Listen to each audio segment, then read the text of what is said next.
26ನೇ ತಾರೀಕು ಲಾಂಚ್ ಮಾಡ್ತಾ ಇದ್ದೀವಿ. ಅಂದರೆ ರಿಜಿಸ್ಟ್ರೇಷನ್ ಲಾಂಚ್ ಇದೆ. ಜನವರಿ 2nd ವೀಕಲ್ಲಿ ಯುವ ನಿಧಿ ನಾವು ಜನರಿಗೆ ತಲುಪಿಸ್ತಾ ಇದ್ದೀವಿ.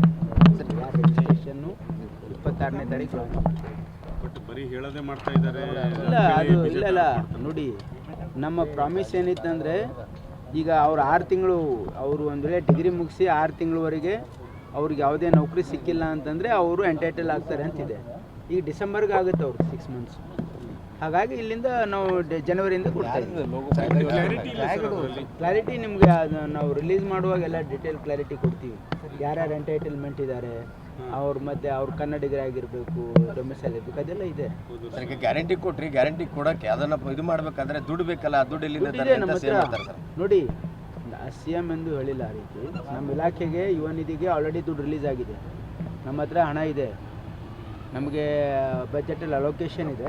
ಈ ವರ್ಷಕ್ಕೆ 250 ಕೋಟಿ ನಮಗೆ ಅಲೋಕೇಶನ್ ಇದೆ. ಈ ವರ್ಷಕ್ಕೆ ಸಾಕಾಗುತ್ತೆ. ಮುಂದಿನ ವರ್ಷಕ್ಕೆ ಸುಮಾರು 1500 ಕೋಟಿ ಬೇಕು ಅಂತ ಪ್ರಸ್ತಾವನೆ ಕೊಟ್ಟಿದ್ದೀವಿ. ಫೈನಾನ್ಸ್ ಡಿಪಾರ್ಟ್ಮೆಂಟ್ ಅಗ್ರಿ ಇಟ್ಟಿದ್ದೀವಿ. ಕೊರೋನಾ ಸಂಬಂಧಪಟ್ಟಂತೆ ಕೇರಳದಲ್ಲಿ ಕೊರೋನಾ ಮತ್ತೆ ಜಾಸ್ತಿ ಹೊಸ ರೂಪಾಂತರಿ ಈ ಗಡಿ ಭಾಗದಲ್ಲೂ ಅಲರ್ಟ್ ಆಗ್ತದೆ. ಮೆಡಿಕಲ್ ಡಿಪಾರ್ಟ್ಮೆಂಟ್ ಎಲ್ಲ ಮೆಡಿಕಲ್ ಕಾಲೇಜ್ ಇಲ್ಲ, ಕರೆಕ್ಟು. ಅದಕ್ಕೆ ನಾವೆಲ್ಲ ನಮ್ಮ ಡಾಕ್ಟರ್ಸ್ ಎಲ್ಲ ಈಗಾಗಲೇ ಸೂಚನೆ ಕೊಟ್ಟಾಗಿದೆ.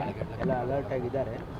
ಅಂಥ ಅಲಾರ್ಮಿಂಗ್ ಸಿಚುವೇಶನ್ ಏನಾದರೂ ಬಂದರೆ will be able to handle it. ಯಾವ ರೀತಿ ಭಾಳ ಗಡಿ ಭಾಳ ಸೆನ್ಸಿಟಿವ್ ಪ್ಲೇಸಲ್ಲಿ ಕಲಬುರಗಿ ಕೂಡ ಇದೆಯಲ್ಲ? ಇಲ್ಲ, ಕರೆಕ್ಟ್. ಸೆನ್ಸಿಟಿವ್ ಪ್ಲೇಸ್ ಇಡೀ ರಾಜ್ಯನೇ ಇದೆ. ಯಾಕಂದರೆ ಇದು ಸಾಂಕ್ರಾಮಿಕ ರೋಗ ಆಗಿರೋದ್ರಿಂದ. ಬಟ್ ಇನ್ನೂ ಅದ್ರ ಬಗ್ಗೆ ಕಂಪ್ಲೀಟ್ ಕ್ಲಾರಿಟಿ ಇನ್ನೂ ಬಂದಿಲ್ಲ ನಮಗೆ. ಹಾಗಾಗಿ ನಾವು ಅದು ಮಾಹಿತಿ ನಿರೀಕ್ಷೆಯಲ್ಲಿದ್ದೀವಿ. ಬಂದ ತಕ್ಷಣ ಏನೇನೋ ಕ್ರಮ ತೆಗೆದುಕೊಳ್ಬೇಕು. We are ready with any eventual. ಸಭೆ ಎಲ್ಲ ಅಧಿಕಾರಿಗಳಿಗೆ ಸೂಚನೆಯನ್ನು ಕೊಟ್ಟಾಗಿದೆ. ಈಗ ಆರೋಗ್ಯ ಇಲಾಖೆ ಅದನ್ನು ನಿರ್ವಹಿಸ್ತಾ ಇದೆ. ದಿನೇಶ್ ಗುಂಡ್ರಾವ್ ಅವರು ಕೂಡ ಅದ್ರ ಬಗ್ಗೆ ಒಂದು ಸ್ಪಷ್ಟವಾಗಿ ಹೇಳಿದ್ದಾರೆ. ನಾವು ಕೂಡ ನಮ್ಮ ಇಲಾಖೆಯ ಎಲ್ಲ ಅಧಿಕಾರಿಗಳಿಗೆ ಅಲರ್ಟ್ ಆಗಿರೋಕ್ಕೆ ಹೇಳಿದ್ದೀವಿ. ನ್ಯೂ ಇಯರ್ ಸೆಲೆಬ್ರೇಷನ್ಗೆ ಏನಾದರೂ ಹೊರತು ಬೀಳುತ್ತಾ ಅಂತ? ನ್ಯೂ ಇಯರ್ ಸೆಲೆಬ್ರೇಷನ್ ಬಗ್ಗೆ ಯಾಕಂದರೆ ಇದ್ರದ್ದು ಏನು ಗ್ರಾವಿಟಿ ಆಫ್ ದ ಸಿಚುವೇಶನ್ ಇದೆ, ಇನ್ನೂ ಕ್ಲಾರಿಟಿ ಇಲ್ಲ.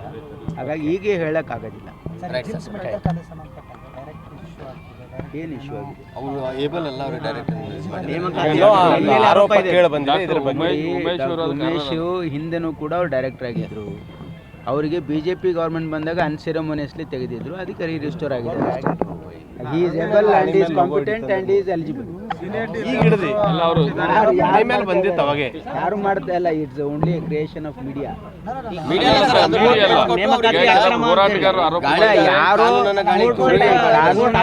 ನಾನು ಯಾವ ಕೋರ್ಟ್ ಆದೇಶನೂ ಇಲ್ಲ.